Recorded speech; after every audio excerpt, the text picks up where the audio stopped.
Good afternoon, all of you, and wish you all a very, very Merry Christmas. Today is Merry Christmas. আজ আমাদের বড়দিনে আগাজ হয়ে গেছে, শুরু হয়ে গেছে। বড়দিনে প্রথম যে ভিডিওটা করব সেটা হচ্ছে মুন্ডু সুন্ডুকে নিয়ে, বুঝতে পারছো? কালকেই করার দরকার ছিল, কিন্তু কালকে টাইম করে উঠতে পারিনি। ওরা মানালিতে গিয়ে তো শুধু কন্ট্রোভার্সি করে কাটালো, কিছু দেখলো না। মানালি যাত্রা কিন্তু আমার এখনো মনে আছে, আমি তোমাদের বলেইছি। আমরা মানালি গেছিলাম, আমার ছেলে বোধহয় তখন ওয়ানেও পড়তো না। যখন ভোপালে গেলাম তখনও ওয়ানে উঠলো, ও নার্সারিতে পড়তো, মন্টেসারি 3-তে পড়তো, ওরা বলতো মন্ট 3। গুরগাঁও থেকে গেছিলাম, এইবার মনে পড়ছে। তো ভিডিও শুরু হলো, বাইরে দুর্দান্ত দৃশ্য, মানে সোমনাথ আর মন্দিরা যেখানে কথা বলছে সেখানে আমি ফাঁক দিয়ে যেন এরকম করে উঁকি মেরে তোমার পাহাড়গুলো দেখছি। বাইরে দুর্দান্ত দৃশ্য, আর মন্দিরা পড়ে আছে টাওয়েল নিয়ে পড়ে না থাকলে এই 52,000 টাকা তুলবে কি করে? আজকে যে এপিসোডটা এসে গেছে ওদের, আজকে তবু মন্দিরা একটুখানি বেড়াতে যাওয়া নিয়ে কথা বলেছে দর্শকদের গাঁতন খেয়ে। এর থেকে অনেক কিছু বোঝা যায় যে মন্দিরা প্রত্যেকটা কমেন্ট পড়ে। মন্দিরা যে লাভ রিয়াক্ট দিয়ে ছেড়ে দেয় না, এটা আমার কি মনে হতো যেন কমেন্টগুলো দেখেই না, সবগুলো তো একটা একটা করে লাভ রিয়াক্ট দিয়ে ছেড়ে দেয়। তবে কমেন্ট কি কোনগুলো দেখে এই ভিডিওতে আমি পুরোপুরি তোমাদের বলবো আসল ব্যাপারটা, আসল সত্যটা কি। এই যে কালকের কন্ট্রোভার্সিটা, এই কন্ট্রোভার্সিটা অ্যাকচুয়ালি এই গোল্ডি দিদিভাই, পায়েল দিদিভাইয়ের দান, আর এদিকের এই তোমাদের এই বোতল দিদিভাই, মাতাল দিদিভাই, এরও দান হতে পারে। আচ্ছা, শুরুই হলো কি সুন্দর বাইরে দৃশ্য, কিন্তু মুন্ডুর মনে হচ্ছে অমাবস্যা, মুন্ডুর মনে টাওয়েল চলছে। তো সোমনাথ এবং মন্দিরা, সোমনাথ খাচ্ছে এবং মন্দিরা কন্ট্রোভার্সি করছে। সোমনাথের খাওয়ার সময় মন্দিরা কন্ট্রোভার্সি করতে ওকে বসিয়ে দিল, ভিডিও শেষ করার সময়ও মন্দিরা কন্ট্রোভার্সি করতে ওকে বসিয়ে দিল। এবার বউয়ের হাতে লাগাম থাকলে, বউয়ের হাতে পয়সা থাকলে স্বামীরা এরকম ভেড়ার মতো ব্যবহার করতে বাধ্য হয়, যেটা ওর ছোট দিদি ভাই, মাতাল দিদি ভাইয়ের ক্ষেত্রেও তোমরা দেখেছো। ভেড়ু স্বামীকে যা বলে সে তাই করে। ভাবতে পারো, হাজব্যান্ডকে বললে তুই একটু বল, সে বলতে রইল। এবং কন্ট্রোভার্সি দেয়ার প্রাণপণ প্রচেষ্টা, প্রাণপণ এই কন্ট্রোভার্সিটাকে অ্যালাইভ রাখছে, বাঁচিয়ে রাখছে। অ্যাকচুয়ালি তোমরা একটা জিনিস খেয়াল করে দেখেছো কি, মন্দিরা এমন একটা এপিসোড দেয়নি, এপিসোডই বলছি, কারণ পুরোটা স্ক্রিপ্টেড। বেড়াতে যাচ্ছে, সেখানে নানা রকম ঘটনা হচ্ছে, বেড়াতে যাওয়ার সৌন্দর্যটা তো ওদের চোখে ধরছেই না। ওদের মনের মধ্যে একটাই তাড়না, ওই 52,000টা তুলবে কি করে। তা উঠে গেছে বাবা, কি ভিউ হচ্ছে গো, 50K 60K। এবং শুধুমাত্র মানালি দেখার জন্য হয়নি, কারণ দর্শকরা পড়ে পড়ে বলছে যে নোংরা মানুষ, নোংরা মানসিকতা, অশিক্ষা। সত্যিই তো। আজকে যে টাকাটা ওরা মানালি দেখিয়ে কামিয়ে নিল, আজকে সৎপথে বাচ্চাগুলোকে পড়াশোনা করিয়ে তুলছি, যে পড়াশোনার জন্য 24 ঘন্টা তাদের পেছনে জাস্ট একটা তোমার বুলডগের মতো পড়ে থাকি, যে পর পর পর পর বড় হয়ে নিজের পায়ে দাঁড়াবি, আমাদের বয়সে একটা ভালো রেসপেক্টেবল লাইফ লিড করবি। বুঝতে পারছো তো? অনেক সময় বাচ্চাদের জীবনটাই মা বাপরা হেল করে দেয়, বলে বলে ওরে পড়তে বস, ওরে পড়তে বস। আর এরা কিছুই করছে না, নোংরামো করে ফোকটে কারি টাকা কামিয়ে নিচ্ছে, যার জন্য দর্শকদের তো মনে হবেই। কিন্তু তার মাইনাস এফেক্টটা দেখো, তার সাইড এফেক্টটা দেখো। বেড়াতে গেল তো 52,000 খরচা করে, কিন্তু কোনোদিন কি বেরিয়েছে? ওদের মনে সুখ আছে? সব সময় হাজব্যান্ড ওয়াইফ, বিশেষ করে ওয়াইফটা ছুকছুক করছে কিভাবে কন্ট্রোভার্সি দেবে। বুঝতে পারছো তো? যাকে শুরু হলো টাওয়েল নিয়ে, 3,500 টাকা দিয়ে ভর্তি হয়েছে, সেখানে এই টাওয়েল দুটো ফ্রি পেয়েছে। 3,500 টাকাটা বারবার এমনভাবে সোমনাথ বলছে যে ওই টাকাটা ওর পক্ষে যথেষ্ট ভারী পড়েছে। যারা 52,000 দিয়ে বেড়াতে আসে তারা 3,500 টাকাটা বারবার বলে। আমার মনে আছে এই কিছুদিন আগে যখন আরেকটু আমাদের লাইফ ইজি ছিল, ইজি মানে কি এতটা চাপ ছিল না, টাইমের এতটা কাড়াকাড়ি ছিল না, তখন আমার মনে আছে এই কবে হবে, 2001টাকে হবে, 2001 তো ইয়েতে হবে না, 11-12 এরকম কিছুতে হবে। আমার হাজব্যান্ড আমাদের 3জনকে নিয়ে দিল্লিতে একটা কোন খেলা হচ্ছিল, ক্রিকেট খেলা হচ্ছিল, সেখানে নিয়ে গেছিল। তার টিকিট হচ্ছে পার টিকিট 3,500 করে। বুঝতে পারছো? সেখানে গিয়ে আমরা পিৎজাও খেয়েছি, আবার আমি এবং আমার ছেলে যেখানে সেখানে পিৎজা খেতে পারি না। পিৎজা মানে অথেন্টিক সেই পিৎজা হাটে পিৎজাই আমাদের চাই, না হলে আমি তো সেই ছোটোবেলা থেকে খেতে পারি না। আমার যখন জন্মদিন করতাম আমি বন্ধুদের সঙ্গে হোস্টেলে, তখনই পিৎজা উঠে গেছিলো। তখন এই বড় এত সুন্দর পিৎজা ছিল না, ছোট ছোট পিৎজা উঠে গেছিলো। ওদের জন্য নিয়ে আসতাম, বন্ধুদের জন্য, আমি নিজের জন্য পেস্ট্রি আনতাম। আমি পিৎজা খেতে পারি না। এইবার এইখানের যে পিৎজা হাটের পিৎজা, সেটা লাজবাব। তো এইভাবে যারা একটা স্ট্যান্ডার্ড লাইফ লিড করে, নজর না লাগে, তাদের ব্যাপারটা আলাদা। কিন্তু যারা হট করে উঠে যায়, তারা হচ্ছে কি নজরটা তো সেই দিকেই থাকে। তো একটা জিনিস দেখো, কেসটা যেটা হয়েছে, কালকের ভিডিও থেকে অনেক মিথ্যাচারিতা ধরা পড়ে গেছে। কিছুদিন আগে দেবশ্রীকে নিয়ে কন্ট্রোভার্সি হলো। ব্যাপারটা কি হলো যে তোমার যেই আমি ভিডিও করতে বসবো না, এই আওয়াজ শুরু হবে, কি করবো বলো, প্লিজ বিয়ার উইথ মি। এত বড় সোসাইটি কে কোথায় কাজ করাচ্ছে কিছু তো বলার নেই, কোথাও না কোথাও সারাদিনে কাজ হচ্ছে। তো একটা জিনিস দেখো, ওদের তিনজনের মধ্যে ঠিক হলো যে দেবশ্রীর কমেন্ট বক্সে কন্টিনিউ মন্দিরা কমেন্ট করে এবং মন্দিরা স্পেশাল লিস্ট হিসেবে দেবশ্রীর একটু নাম আছে, সেই জিনিসকে হটাতে হবে, বুঝতে পারছো তো। মন্দিরা হঠাৎ করে এসে বলে দিল, অ্যাকচুয়ালি ওর মাথায় বোধহয় আর কোনো কন্ট্রোভার্সি সেদিন আসেনি, হঠাৎ করে বলে দিল আমি আজ থেকে আর কোনো কন্ট্রোভার্সি ক্রিয়েটারের ভিডিও দেখবো না এবং কারুর ওখানে কমেন্ট করবো না। দেবশ্রী ছাড়া আর কারোর কাছে বোধহয় কমেন্ট করতো না, তো কোনো কন্ট্রোভার্সি ভিডিও নাকি দেখবে না, ও প্রতিজ্ঞা করে দিল। অথচ ভিডিও এন্ড করার আগে সোমনাথ বলছে যে আমি তো এসব দেখতে চাই না, আমার কি বলে ওটা, ব্লাড প্রেশার হাই হয়ে যায়, অলরেডি তো সুগার আছে। আর মানে সুগারটা কি ওর মনে, মানসিক রোগী, সুগার রোগী না মানসিক সুগার রোগী কি না তকমা দেবো জানি না, সুগার সুগার করে পাগল করে দিচ্ছে, অথচ গোলাপ জামুন খাচ্ছে। যাই হোক, তো একাধ দিন চলতেই পারে, কিন্তু প্রতিটা মুহূর্তে যে সুগার ডে ট্রেনে অবধি সুগার ফ্রি চা চাই, বুঝতে পারছো। বউ নিয়ে আদি খেতাও একটু হলো, বেড়াতে এসে বউয়ের হাতে চা চাই তার। তো যাই হোক, সোমনাথের এই বউ নিয়ে আদি খেতার জন্যেই বা বউয়ের ঘাড়ে বসে ফোকটে খাওয়ার জন্যেই সংসারটা টিকে গেল। বউয়ের হাতে যখন লাগাম থাকে, আর্থিক লাগাম থাকে, তখন টুক করে এরকম টানবে, শ্বশুর করে আসতে হবে। সোমনাথকে দেখে না ওই হিড়িম্বা মন্দিরের বাইরে একটা ইয়াক ছিল, যার এই নাকে একটা নাকিল বলে, ওরা নকিল, বাঙালি উচ্চারণে নকিল, নকিল না নকিল বলে, ওই এইখানটা না একটা এরকম বড় মতো পড়ানো থাকে, নাকছাবিটা, নাকছাবিও ঠিক না, এত বড় রিং, বড় মায়া লাগবে গো, অত বিশাল জন্তুটা, ওইটা ধরে টানবে যেই চলে আসবে, কারণ এই জায়গাটা প্রচন্ড নরম, তো যেই টানবে বড় মানে মানুষের মাথা থেকে বের হয়ে, বাবা আমার ঠিক মনে হচ্ছিল ওই নকিলটা সোমনাথের কোথাও পড়ানো আছে। সোমনাথ বারবার বলছে আমি আর বরফ দেখবো না, আমি আর বরফ দেখবো না, মানে মন্দিরা বরফ দেখতে না পেলে ও আর দেখতে পাবে না, টাকা টিকিটটা তো মন্দিরাই কাটবে, বুঝতে পারছো। তারপরে পুরো অত সুন্দর জার্নিটা শুধু টাওয়েল টাওয়েল টাওয়েল টাওয়েল তুমি কার, যার কাছে আছে তার, বর্তমানে তাই বউ তুমি কার, যার কাছে আছে তার, বর্তমানে ওর বউ ওর কাছেই আছে, থাক, বাচ্চাটার জন্য এক্সপেক্ট করি বউটা ওখানেই থাক। তো যাই হোক, এখানে একটা জিনিস দেখো, ওই যে তোমাদের তোমরা শুনেছো ওই তিন দিদিভাই, ওই তিন দিদিভাই করেছে কি, ওয়াইটি যে মেল ক্রিয়েটার, ওয়াইটির দাদাভাই বলে যাকে তোমরা সবাই জানো, তার কমেন্ট বক্স থেকে একটি কমেন্ট তুলে মন্দিরাকে দিয়ে দিয়েছে। সেই কমেন্টটি করেছে বং জয়শ্রী, সেখানে বলেছে যে বং জয়শ্রী থামনেলেও 2-3 দিন ধরে দিচ্ছিল, সেটা হচ্ছে সোমনাথের হাতে একটা পিঙ্ক টাওয়েল আছে, ওই টাওয়েলটা দেখলেই কিন্তু বোঝা যায় ওটা রেলওয়ে দেয়া নয়, রেলওয়ে থেকে যে টাওয়েলগুলো দেয় ধপধপে সাদা, ওই যে বালিশের ওপর আমরা এক ধরনের টাওয়েল পেতে শুই, মনে আছে। আজকাল আমার বাড়িতে কম হয়ে গেছে, মানে আমার বাড়িতে আছেও কিন্তু খুব একটা ইউজ করি না, কারণ আমরা কেউ তেল লাগাই না, কিন্তু আমাদের ছোটবেলায় ওইটা ম্যান্ডেটারি ছিল। মা যখন বিছানা করতো তোমার বালিশ দিয়েই ওপরে একটা করে টাওয়েল পেতে দেবে, কারণ আর টাওয়েলটা কি কালো হয়ে যেত কিছুদিন পরে ওই মাথার তেলে, মা তো জোর করে তেল মাখিয়ে দিত, বুঝতে পারছো। তাও অভ্যেস বসে আমি দিই, কিন্তু অতটা স্ট্রিক্ট নয় এখন, তবু অভ্যেস বসে বালিশ পাতলেই ওপরে ওই একটা টাওয়েল দিয়ে দিত, ওই ধরনের যে একটা রাফ টাইপের টাওয়েল, ওইটাই ছোট সাইজের রেলে দেয়, ধপধপে সাদা। কারণ হচ্ছে কোনো তোমার ভালো যদি হোটেলে যাও সেখানেও দেখবে সব জিনিস ওরা সাদা দেয়, কারণ কি, এটা আমার হাজবেন্ড বলেছিলেন অনেকদিন আগে, সে সাদা হচ্ছে আলটিমেট পরিষ্কারের নিশানি। তুমি যে এত টাকা দিয়ে ওখানে আছো, সেই জিনিসটা তোমাকে একদম আলটিমেট পরিষ্কার জিনিসটা দিচ্ছে, সেটা প্রুফ করার জন্য এভরিথিং ধপধপে সাদা দেয় ওরা, বুঝতে পারছো। তো রেলের টাওয়েল ওটা হতেই পারে না, কিন্তু ম্যান্ডি যদি মানে থোক দরে কন্ট্রোভার্সি ছড়ে, ম্যান্ডি যদি থোক দরে কন্ট্রোভার্সি ছড়ে এবং কন্ট্রোভার্সি ক্রিয়েটারদের এইভাবে এন্টারটেন করে, পাত্তা দেয়, কন্ট্রোভার্সি ক্রিয়েটারদের যেন ডাকছে ম্যান্ডি, এসো এসো আমাদের সঙ্গে চলো, আমাদের সঙ্গে মানালি ঘুরতে চলো। ওরা মানালি আদৌ ঘুরেছে কি, ওরা তো টাওয়েলেই আটকে আছে। দেখে সিরিয়াসলি মনে হচ্ছে বাবা রানাঘাটের পাবলিক তোরা রানাঘাটেই থাক, ওই সোমনাথ জিম যাবে আর বাড়িতে এসে তুই মাথায় ডিম দিয়ে ফুল তুলবি, মানে ওইভাবে কন্ট্রোভার্সি দিবি, এই করেই থাক বাপু। 2 দিন ছুটি পেয়েছে, মানুষ তো আনন্দ করে, অ্যাকচুয়ালি আনন্দ করেছে কি না করেছে সে তো ক্যামেরায় দেখায়নি, ক্যামেরায় শুধুমাত্র টাওয়েল। আর সোমনাথ মাঝে মাঝে সেই ফোরম দেওয়ার মতো ওই ঘটনাটা তুমি না দেখালেই পারতে, ভাই রে, ওই ঘটনাটা না দেখালে এই মানালি কাণ্ড এত কি করে হিট হতো।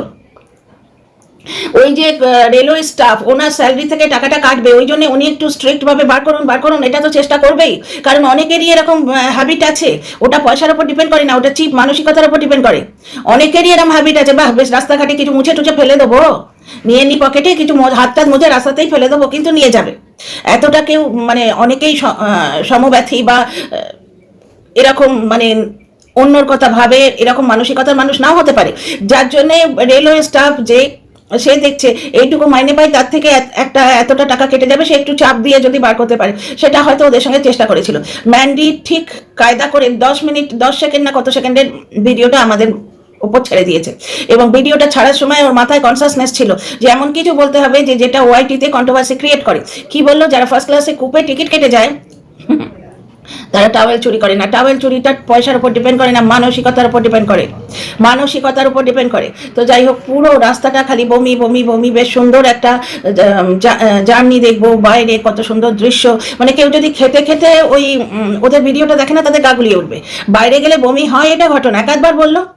হ্যাঁ, আমারও হয়েছে এবং আমার নিজের রীতিমতো নিজেকে অপরাধী মনে হচ্ছিল, কারণ হাজব্যান্ড ঘুরতে ভীষণ ভালোবাসে। বাচ্চাটার হয়নি, বাচ্চাটা আমার যে কচি বাচ্চাটা তার হয়নি। আর মাঝখান থেকে আমি পুরো রাস্তাটা বমি করেছিলাম, ওই যে পাক দণ্ডি এরম করে যেই এরম করে ঘুরে ঘুরে উঠবে না ওই সরপিল রাস্তাটা, কামাখ্যা যেতে যেখানে সিমলা বলো, কুলু মানালি বলো, দেরাদুন বলো, যেখানে যাই পর্বতে যেই এরকম করে অল্টিটিউডটা ওঠে না আমার বমি হয়, বুঝতে পারছো। দ্বিতীয় কথা, সোমনাথ আর এক জায়গায় কন্ট্রোভার্সি দিচ্ছে, এরা মায়ের পেট থেকেই একবারে আইনস্টাইন রবীন্দ্রনাথ হয়ে এসছে। না না, মায়ের পেট থেকে হবার দরকার নেই। তোমরা বাচ্চা নিয়ে এত দূর যাচ্ছ, তোমার এত বিশাল সুগার, আমাদের মুখস্থ হয়ে গেছে তোমার সুগার আস্তে আস্তে সেরে যাক, এটাই আশা করি, কিন্তু সুগারটা তোমার শরীরের থেকে মনে বেশি, যেটা তুমি মাথা খারাপ করে দিচ্ছ বলে বলে। তো এত যখন তোমাদের সাসেপ্টিবিলিটি, মানে এত তোমাদের ছোট মারবো, মন্দিরা খাবার দেখাচ্ছে যে ডাল তো দিলই না, আমি ভাতটা মাখবো কি করে, আমি আজ অব্দি কোনোদিন গ্রেভি নিইনি, চিকেনের গ্রেভিটা এবার তো আমায় খেতে হবে। যেখানেই খাবার দেখাও, ভালো ভালো খাবার দেখাচ্ছে, সেখানে আলু নিচ্ছে ওরা, আলুতেও কিন্তু সুগার থাকে। চলো, সোমনাথ হয়তো খাচ্ছে না, সুন্দর একটা চিকেনের গ্রেভি আছে, লোকে খাবারটা এনজয় করে। তো ওরা কন্ট্রোভার্সি দেওয়ার জন্য এরকম করছে নাকি সিরিয়াসলি মানুষগুলো এইরকম কোনো একটা কর্নার ওরা এনজয় করেনি? বাবারে, তুই বাড়িতে বস থাক, বাড়িতে বসে ওই গোল্ডি পায়েল এদের সঙ্গে তুই কন্ট্রোভার্সি কর, ওই তোর পোষাবে। তো যাই হোক, সোমনাথ যেটা বললো যে সবাই মায়ের পেট থেকে পড়েই তোমার হয়ে গেছে আইনস্টাইন রবীন্দ্রনাথ ঠাকুর, না না, তা হয়নি। কিন্তু এত বড় একটা ট্রিপে যাবে যেখানে এদের নিজেদের হাজার ঘন্টা অসুস্থতা, তার আগে একটু গুগল সবাই করে নেয়। আইনস্টাইন এবং রবীন্দ্রনাথ ঠাকুর হবার যোগ্যতা তো আমাদের কারণই নেই, নখের যোগ্য নয়। ওই মানুষগুলোর নাম করলে মানে নিজেকে ধন্য মনে করি যে ওই মানুষগুলোর নাম করার আমি যোগ্য, বুঝতে পারছো। কিন্তু একটু গুগল তো মানুষ করে নেয়, কিন্তু এরা গুগল কেন করবে? এরা বসে বসে কন্ট্রোভার্সি ভিডিও দেখবে। মন্দিরা নাকি কন্ট্রোভার্সি ভিডিও দেয় না, দেখে না। সোমনাথ কি বললো, আমার সামনে ও চালায়, চিৎকার করে শুনি, আমার কানে ঢুকে যায়। অথচ মন্দিরা বলে রেখেছে ও নাকি কোনো কন্ট্রোভার্সি ভিডিও দেখে না। অ্যাকচুয়ালি হচ্ছে কি, জয়শ্রীর কমেন্টটা তুলে কেউ মন্দিরাকে দিয়েছে, সুতরাং ওই কমেন্টটা ও দেখেছে। কিন্তু ওই লাইভে যে বাকিরা কমেন্ট করেছে যে না রেলের টাওয়েল এরকম হয় না, বা ওই কথাটা নিয়ে আরো দু চারটে কথাবার্তা হয়েছে, সেগুলো তো মন্দিরা শোনেনি। ওকে ওই কমেন্টটা সাপ্লাই করা হয়েছে এবং ওর মনে হয়েছে টাওয়েল কাণ্ডকে আরেকটু চুইংগামের মতো খেঁচি। তোমরা দেখো, যাদের নিজেদের অত শরীর খারাপ, যারা মানালিতে এসেও কোন একটা মন্দির স্কিপ করে দিল, আমি এই মুহূর্তে মনে করতে পারছি না, স্কিপ করে দিল, তার মনে একটা কষ্ট রয়েছে। দ্বিতীয় কথা হচ্ছে, এইরকম জায়গায় তো রোজ রোজ যাবে না মানুষ, প্রায় লাখখানেকের উপর খরচা হচ্ছে, 52,000 তো শুধু ধরে ধরে ওদের ট্রিপের ভাড়া, প্লাস ওরা তো তোমার ওই নিচ্ছে, লাঞ্চটা নিচ্ছে, প্লাস এই মেলে আজকে যেমন গেছে শপিং টপিং করতে, বুঝতে পারছো। রোজ রোজ তো আসবে না, তাহলে ওদের মনটা তো ওই নিয়ে ভারাক্রান্ত হওয়ার দরকার। কিন্তু কালকের এপিসোডটা পুরো দেখো, কালকের যে ব্লগটা পুরো পুরি টাওয়েল নিয়ে কাটিয়ে দিল, মন্দিরা বসিয়ে দিল সোমনাথকে। একটা জিনিস বুঝতে পারি না, মানে কন্ট্রোভার্সি করতে হলে সোমনাথকে কেন রাখে? সোমনাথ কি খুব চাচা ছোলা কথা বলতে পারে? সোমনাথকে ডেকে কন্ট্রোভার্সি করতে বসিয়ে দিল। এবং এমন কার ফোন এলো, গোল্ডি দিদি ভাইয়ের কার ফোন এলো যে ভিডিও এন্ড করতে করতে সোমনাথ বললো না তুমি কথা বলে নাও, কথা বলে নাও। মন্দিরা বলছিল বেশ খিচুড়ি পাকাচ্ছ, খিচুড়িটা পাকা ভালো লাগছে। মানে মন্দিরা শুয়ে শুয়ে কি হাসি, যেই সোমনাথ কোনো ব্যাঁকা কথা বলছে ও হাসিতে একবার মুখটা একবারে ভরিয়ে ফেলছে। স্পষ্ট বোঝা যাচ্ছে যে ও কন্ট্রোভার্সি ভিডিও দেখে, কন্ট্রোভার্সি ভালোবাসে। ও বলেছিল না চিৎকার করে কন্ট্রোভার্সি করে, এগুলো খুব ভালো লাগে। সোমনাথ কি বললো, আমার সামনে চালিয়ে দেয়। সেটা আবার মন্দিরা মেকআপ দিচ্ছে যে আমায় তো লিঙ্ক পাঠায়, আমি তো জানি না ভালো রিল পাঠিয়েছে কিনা, আমি যতবার ক্লিক করি কন্ট্রোভার্সি এসে যায়। ব্যাপারটা হচ্ছে কন্ট্রোভার্সি এসে গেল, দেখলো, তারপর বন্ধ করে দেবে। পুরো ভিডিওটা কি শুনতে হবে? কেউ মাথার দিব্যি দিয়েছে সেই শুয়ের কল রেকর্ডের মতো, অটোকল রেকর্ড, আমার অটোকল রেকর্ড। আরে অটোকল রেকর্ড হলেও আমাদের এখানে যারা চাকরি করে, বিশেষ করে যেমন ধর আমার হাজব্যান্ডকেই বলছি, ওদের অফিস থেকে যে ফোনটা দিয়েছে যথেষ্ট দামি ফোন, যেটা অফিসের পারপাসে ইউজ করে, সেটারও অটোকল রেকর্ড। আর ওর নিজেরটাতেও বোধহয় অটোকল রেকর্ড। ডিলিট করে, তোমার ভরে যায় যখন, ডিলিট করে। কাজের যেগুলো থেকে রিপোর্ট ফিপোর্ট লাগে বা পরে ওদের কাজে লাগবে, সেগুলো রেখে শুনে শুনে ডিলিট করে। এটা এই আছে বলে সঙ্গে সঙ্গে ডিলিট করে, আমি দেখেছি, বুঝতে পারছো। আর তোমরা সেই কবেকার পুরোনো কথা জমিয়ে রেখে কল রেকর্ড ছাড়বে। আচ্ছা, বং জয়শ্রীর কমেন্টটা নিয়ে বলছে, সন্ডু বলছে বং জয়শ্রী নাকি ওকে বলেছে যে মুখোমুখি দেখা হলে ঠাটিয়ে চর মারতো। তো তুই করে বলছে যে তোর কোথায় যেতে হবে বল, আমি তোকে তোর সামনে গিয়ে দাঁড়াবো, তুই ঠাটিয়ে চর মেরে দেখাস। ব্যাপারটা হচ্ছে, এর থেকে বোঝা যাচ্ছে যে সন্ডু হচ্ছে প্রচণ্ড পরিমাণ সেন্সিটিভ। ও একেবারেই কন্ট্রোভার্সি নিতে পারে না। আর ওদের কপাল দেখো, ওদের কন্ট্রোভার্সি দিয়েই খেতে হবে। এই যে পুরো মানে জার্নিটা টাওয়েল তুমি কার করে কাটিয়ে দিল, স্পষ্ট বোঝা যাচ্ছে ওটা পিঙ্ক টাওয়েল, একটা সই টাওয়েল। আর যদি ওরা চাইতো তাহলে ভালোভাবে কাটিয়ে নিক, বাড়িতে এসে দুটো টাওয়েল একসঙ্গে দেখাতো যে এই দেখো বড় একটা টাওয়েল আর এটা একটা ছোট টাওয়েল, এইগুলো আমাদের তোমার জিমে যখন ভর্তি হয়েছি তখন দেখিয়েছে। অ্যাকচুয়ালি মন্দিরা তো চান্স পেয়ে গেছে একটা কন্ট্রোভার্সি করার, বুঝতে পারছো? থার্ড ক্লাসের মানুষ, ফার্স্ট ক্লাসে উঠেছি, মানে পুরো ভিডিওটা খোঁচা মারা কথাবার্তা। মানে আজকে মন্দিরাকে যে 50,000 লোক দেখছে, তারা মন্দিরা সম্বন্ধে কি ভাবছে বলো তো? একটা কন্ট্রোভার্সি ক্রিয়েটার, আজকাল যা যুগ চলছে, বিশাল বিশাল যাদের কি বলবো সাবস্ক্রাইবার লেভেল, বা বিশাল বিশাল যাদের অকাত আর কি কন্ট্রোভার্সিতে, অনেক পুরনো এরকম যারা অকাত বালি কন্ট্রোভার্সি ক্রিয়েটার, তাদের মেরে কেটে 1000 ভিউ হচ্ছে, অথচ প্রচুর সাবস্ক্রাইবার, বুঝতে পারছো? সেখানে মন্দিরা প্রায় 50,000-এর ওপর ভিউ হচ্ছে। মন্দিরা সোমনাথ নিজেকে ছোট করলো না এইভাবে, কিন্তু ওদের মনের মধ্যে টাওয়েল ঢুকে বসে আছে এবং সোমনাথকে আড়ালে নিশ্চয়ই বলছে যে এই টাওয়েলের কাণ্ডটা তুই খেঁচে মানে চুইংগামের মতো লম্বা কর, নাহলে 52,000 উঠবে কি করে, প্লাস লাঞ্চের খাওয়া দাওয়া। মানে ওরা যা খরচা করেছে তার 3 ডবল ওখান থেকে তুলে আনবে, এইটা প্ল্যান করেই তো ওরা এগোয়। একবার ঘমো রাজস্থানী ব্লগ দেখতাম আগে, যখন আমি এই জনরাতে আসিনি, তখন ঘমো রাজস্থানী একদিন বলছে একটা ভালো কাপড় কেটে দিয়েছে, উনি আর্ট অ্যান্ড ক্রাফট করেন, ভালো কাপড়, বেশ দামি কাপড়, একটা গাউন, সেটা কেটে উনি কিছু বানালেন। তো তখন কমেন্টে লিখেছে যে এত দামি গাউনটা কেটে দিলে। তো তখন ঘমো রাজস্থানী জবাব দিয়েছিলেন যে আপনাদের ভালোবাসা পেলে, উনি হিন্দিতে বলছেন, আপনাদের ভালোবাসা পেলে যে গাউনটার দাম নষ্ট করলাম আমি, তার 3 ডবল এই ভিডিও থেকে তুলে নেবো। এইটাই হচ্ছে আসল পারপাস। ওই যে ওখানে গেল, ওই জার্নির প্রত্যেকটা জিনিস, মানে প্রত্যেকটা দাম ও কন্ট্রোভার্সি করে করে তুলবে, পুরো থোক ধরে কন্ট্রোভার্সি দিল। ব্যাপারটা হচ্ছে যে মায়ের পেট থেকে জেনে বেরোতে তো হবে না, একটু গুগল করে নিলেই হয়। আর যেখানে ওরা খাক না খাক, গুগল করার ব্যবস্থা ওদের বাড়িতে আছে, কারণ ওদের ইন্টারনেটে রোজগার, ব্লগ দিয়ে রোজগার, বুঝতে পারছো? একবার বলে দিলেই হতো যে আমাদের ইয়েতে ভিডিও আছে, আমি যখন জিমে ভর্তি হয়েছি আমার বউ ভিডিও করেছিল, কি কি সামান দিয়েছিল, তোমরা গিয়ে জাস্ট চেক করে নাও, বুঝতে পারছো? বং জয়শ্রীকে নিয়ে পুরো কাটিয়ে দিল যে তুই আমায় থাপ্পড় মারবি, আয় আমি দাঁড়াচ্ছি তোর সামনে, মেরে দেখা। মানে এর থেকে বোঝা যায় যে সোমনাথ কতখানি সেন্সিটিভ কন্ট্রোভার্সির প্রতি। তো কন্ট্রোভার্সি ক্রিয়েটারদের ওরা থোক ধরে ডাকছে যে এসো আমাদের নিয়ে কন্ট্রোভার্সি করো, আমাদের সঙ্গেই মানালি চলো। তোমরা মানালি কেন গেলে গো? বাড়িতে বসে ওই রানাঘাটেই ঠিক ছিলে, সব খাবার হজমা হয়ে যেত। পুরো রাস্তা এটা খাবো না, এটা খাবো না। আরে ভাই, বাড়ির বাইরে গেলে অত ছুত মার্গ করলে হয়? বাড়ির বাইরে ওই রকম হয়? বাড়ির বাইরে কে তোমাকে ডায়েট ফুড বানিয়ে দেবে? তোমরা জানো না বাড়ির বাইরে থেকে যখন বেরিয়েছো তখন এরকম কাণ্ড হবে, জানো না? এত যদি শরীরে অসুখ, তাহলে বাইরে যাওয়ার দরকারই কি ছিল? বরফে গেলে একটা আনন্দ করবে তা নয়, মানে বেড়াতে গিয়ে এত নোংরামো কে করে? জাস্ট এই কথাটাই মনে হচ্ছে আমার। পুরো এপিসোডটা টাওয়েল করে কাটিয়ে দিল। টাওয়েল তুমি কার? মানে ওই রানাঘাটের কন্ট্রোভার্সি দিয়ে চ্যানেল গ্রো করা ব্লগার আমরা, এইটা যেন প্রতিছত্রেও বলে দিচ্ছে।